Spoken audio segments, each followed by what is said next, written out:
जय श्री कृष्ण, राधे राधे। आज मैं आप लोगों को कार्तिक मास का 8वां अध्याय महात्मा सुनाने जा रही हूँ। जिसकी दया से सरस्वती भाव रही उपजाए, कार्तिक महात्मा का कलम लिखे। 8वां अध्याय। नारद जी बोले, अब मैं कार्तिक महात्मा के व्रत का उद्यापन वर्णन बताता हूँ, जो इन सब पापों को नष्ट करने वाला है। और व्रत का पालन कैसे करना चाहिए। मनुष्य कार्तिक शुक्ला चतुर्दशी को व्रत की पूर्ति और भगवान विष्णु की प्रीति के लिए उद्यापन करें। तुलसी के ऊपर एक सुंदर मंडप बनाएं, उसे केले के खंभों से सुसज्जित करें। नाना प्रकार की धातुओं से उनकी चित्रित शोभा बढ़ाएं। मंडप के चारों ओर दीपकों की श्रेणी सुंदर ढंग से सजाकर रखें। उस मंडप में सुंदर बंदरवारों से सुशोभित 4 मंडप बनाएं और उन्हें फलों से तथा चबर से सुसज्जित करें। द्वारों पर पृथक पृथक मिट्टी के द्वारपाल बनाकर उनकी पूजा करें। उनके नाम इस प्रकार हैं: जय विजय, चंड प्रचंड, नंद सुनंद, कुमुद और कुमुदाच। उन्हें चारों दरवाजे पर 2-2 करके एक क्रम में स्थापित कर भक्ति पूर्वक पूजन करें। और संपूर्ण कार्तिक महात्मा 8वां अध्याय में सुनाने जा रही हूँ। तुलसी की जड़ के समीप 4 रंगों से सुशोभित सर्वतोभद्र मंडप बनाएं और उसके ऊपर पूर्ण पत्र तथा पंचरत्न से संयुक्त कलश की स्थापना करें। कलश के ऊपर शंख चक्र गदाधार भगवान विष्णु का पूजन करें। भक्तिपूर्वक उस तिथि में उपवास करें तथा रात्रि में गीत, वाद्य, कीर्तन और आदि मंगल आयोजन के साथ जागरण करें। जो भगवान विष्णु के लिए जागरण करते समय भक्तिपूर्वक भगवत संबंधी पदों का गान करते हैं, वे सैकड़ों जन्मों की पाप राशि से मुक्त हो जाते हैं। जो मनुष्य भगवान के निमित्त जागरण करके रात्रि भर भगवान का कीर्तन करते हैं, उनको असंख्य गोदान का फल प्राप्त मिलता है। जो मनुष्य भगवान की मूर्ति के सामने नित्य ज्ञान करते हैं, उनके अनेक जन्मों के एकत्रित पाप नष्ट हो जाते हैं। जो भगवान के समूह बैठकर कीर्तन करते हैं और बांसुरी आदि बजा करके भगवत भक्तों की प्रशंसा करते हैं तथा भक्ति से रात्रि भर जागरण करते हैं, उन्हें करोड़ों तीर्थ का फल प्राप्त होता है। उनके बाद पूर्णमासी में एक सपत्नीक ब्राह्मण को निमंत्रित करें।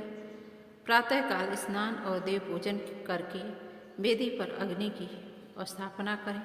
भगवान की प्रीति के लिए तिल और खीर की आहुति दें। होम की शेष विधि पूरी करके भक्तिपूर्वक ब्राह्मणों का पूजन करें और उन्हें यथाशक्ति दक्षिणा दें। फिर उनसे इस प्रकार क्षमा प्रार्थना करें, आप सब लोगों की अनुकंपा से मुझ पर भगवान सदैव प्रसन्न रहें। इस व्रत को करने से मेरे 7 जन्मों किए हुए पाप नष्ट हो जाएं और मेरी संतान चिरंजीव हो। इस पूजा के द्वारा मेरी सभी मनोकामना पूर्ण हो। मेरी मृत्यु के पश्चात मुझे दुर्लभ विष्णु लोक की प्राप्ति हो। पूजा के समस्त वस्तुओं के साथ गाय भी गुरु को दान देना चाहिए। इसके पश्चात घर वालों और मित्रों के साथ स्वयं भोजन करें।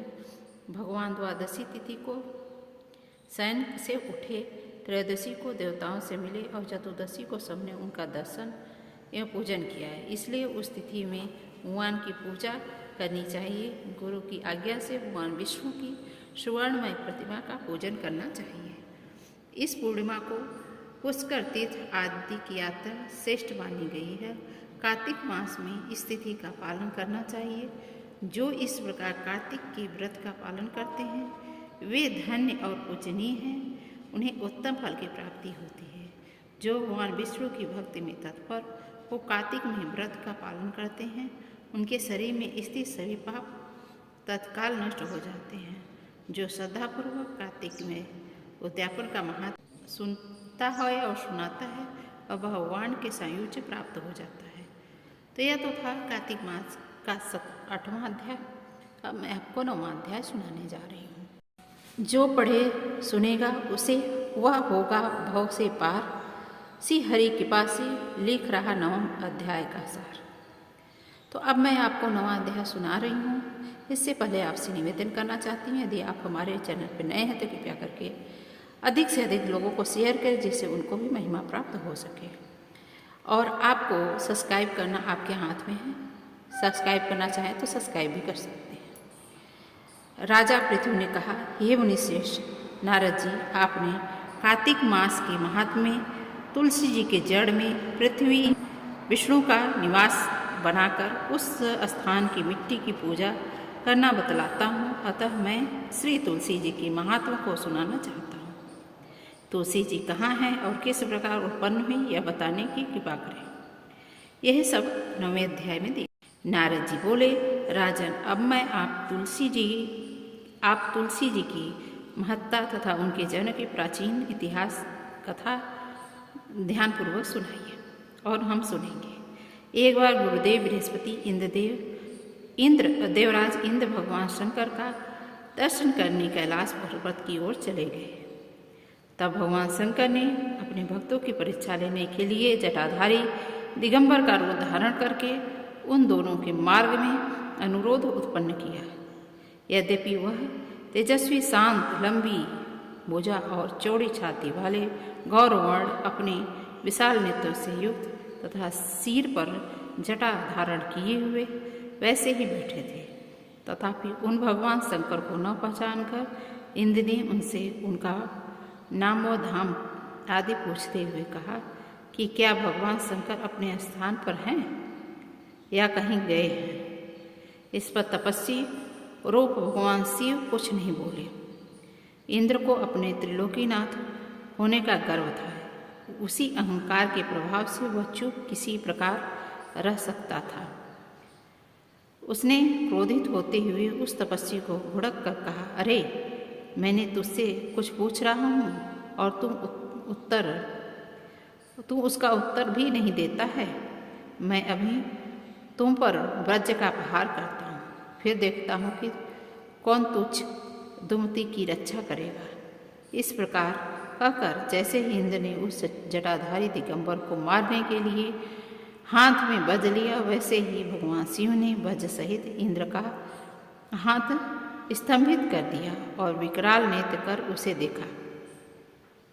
उस समय ऐसा प्रतीत हो रहा था कि दिगंबर प्रज्वलित हो उठा है, वह अपने तेज से जला देगा। भुजाएं स्तंभित होने के कारण इंद्र दुखित होने के कारण साथ साथ अत्यंत कुपित हो गया। परंतु उस जटाधारी दिगंबर को प्रज्वलित देख करके बृहस्पति जी ने उन्हें वहाँ शंकर जानकर प्रणाम किया और दंडवत होकर के उनकी स्तुति करने लगे। बृहस्पति भगवान शंकर से कहने लगे, हे दीनानाथ, हे महादेव, आप अपने क्रोध को शांत कीजिए और इंद्र के इस अपराध को क्षमा कीजिए। बृहस्पति के ऐसे वचन सुन करके भगवान शंकर ने गंभीर वाणी से कहा, मैं अपने नेत्रों से निकाले हुए क्रोध को किस प्रकार रोकूं। तब बृहस्पति ने कहा, भगवान, आप अपना भक्त वत्सल नाम सार्थक करते हुए अपने भक्तों पर दया कीजिए। आप अपनी इस तेज को अन्यत्र स्थापित कीजिए और इंद्र का उद्धार कीजिए। तब भगवान बृहस्पति से बोले, मैं तुम्हारी स्तुति से अत्यंत प्रसन्न हूँ। तुमने इंद्र को जीवन दान दिलाया है। मुझे विश्वास है कि मेरे नेत्र की अग्नि अब इंद्र को पीड़ित नहीं करेगा। बृहस्पति से इस प्रकार कहकर भगवान शिव ने अपने मस्तक से निकाले हुए अग्निमय तेज को अपने हाथों में ले लिया और उसे क्षीर सागर में डाल दिया। तत्पश्चात भगवान शंकर अंतर्ध्यान हो गए। इस प्रकार जिसको जो जानने की कामना थी उसे जानकर इंद्र तथा बृहस्पति अपने अपने स्थान चले गए। यह तो था कार्तिक महात्म्य का 9वां अध्याय। 10वां अध्याय में क्या है, किस चीज़ का वर्णन दिया गया है, इसको जानने के लिए आप हमारे चैनल को बने रहें, आप चैनल पे बने रहें। और यदि नए हैं तो लाइक करेंगे, सब्सक्राइब करेंगे, तभी दूसरा नोटिफिकेशन आपके पास जाएगा, नहीं तो नोटिफिकेशन आपके पास पहुंच नहीं पाएगा। तो इसके लिए आपको सब्सक्राइब करना, लाइक करना जरूरी है। जय श्री कृष्ण, राधे राधे।